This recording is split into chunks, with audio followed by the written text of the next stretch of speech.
छोटा सा उपाय अवश्य करिएगा। मान लो कि आपको लग रहा है कि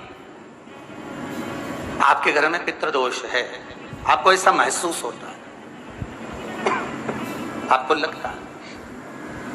तो किसी भी नवरात्रि के पहले जो अमावस्या पड़ती है, चावल की कटोरी में एक कपूर का टुकड़ा रख दीजिए,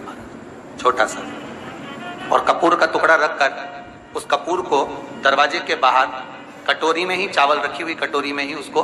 पितरों का स्मरण कर कर जला दीजिए। और जलाने के बाद उस चावल को कहीं भी किसी भी वृक्ष की छांव में पक्षियों के लिए डाल दीजिए। शिव महापुराण की कथा कहती है, अगर मान लो पितर आपको कष्ट दे रहे हैं, पितर आपको तकलीफ दे रहे हैं, कोई काम नहीं होने दे रहे हैं, या कहीं आपको ऐसा लगता है कि पितरों का दोष है, तो वो पितृ दोष देवी, अब ये जो आप करेंगे ये कब कर रहे हैं? अमावस्या के दिन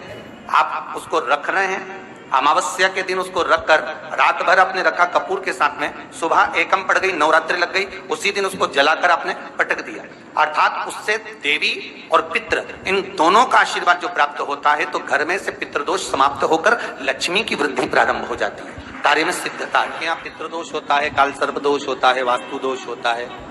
उनको ज्यादा कुछ नहीं करना होना। महाराज, एक बेल का फल लीजिए। क्या लेना है? बेल का फल, बेलपत्री का जो फल होता है उसको ले लो, उसके अंदर का जो गुर्दा होता है, अंदर का जो भाग होता है, उसको निकाल लीजिए, और उस बेल के फल में आटा सेक कर उसमें शक्कर मिलाकर उसको उसके अंदर भर लीजिए। अमावस्या के दिन सुबह 10 बजे से पहले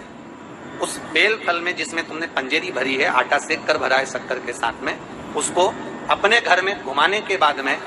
जिसको कालसर्प दोष बताया है, पितृदोष बताया है, या वास्तु दोष का स्मरण बताया है, घर में सब दूर घुमाकर अपने परिवार का हाथ का स्पर्श कराकर पीपल के पेड़ के नीचे तक खड्डा खोदकर उस बेलपत्र के उस फल को दाब दीजिए। महाराज, केवल एक अमावस्या करना रहता है, पितरों के दोष से मुक्ति मिलती है और हमारे घर के कार्य सफल होना प्रारंभ हो जाते हैं। कार्य की सफलता होती है, कार्य में सफलता प्राप्त होने लगती है। हम तो कई बार कहते हैं, महाराज जी, अगर ऐसा लगे किसी औषधि को आप ले रहे हैं, मालूम पड़े कि औषधि आपको लग नहीं रही है, शिव महापुराण की कथा करिए, मान लो औषधि आपको नहीं लग रही, आपने औषधि बहुत दिनों से ले रहे हो, कोई दवाई, मान लो आप किसी भी दवाई को ग्रहण कर रहे हैं और वो औषधि लगी नहीं रही है, वो शरीर को लगी नहीं पा रही और आप ठीक ही नहीं हो पा रहे, 15 दिन हो गए, 8 दिन हो गए, बताओ, उतना की उतना ही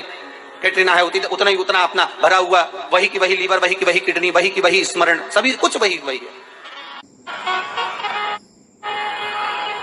उतने की उतना ही।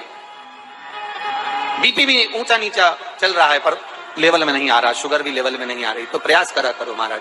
बेलपत्री के फल का जो गुर्दा है, अंदर का जो भाग है फल का, उसको पानी में गला लीजिए, और प्रदोष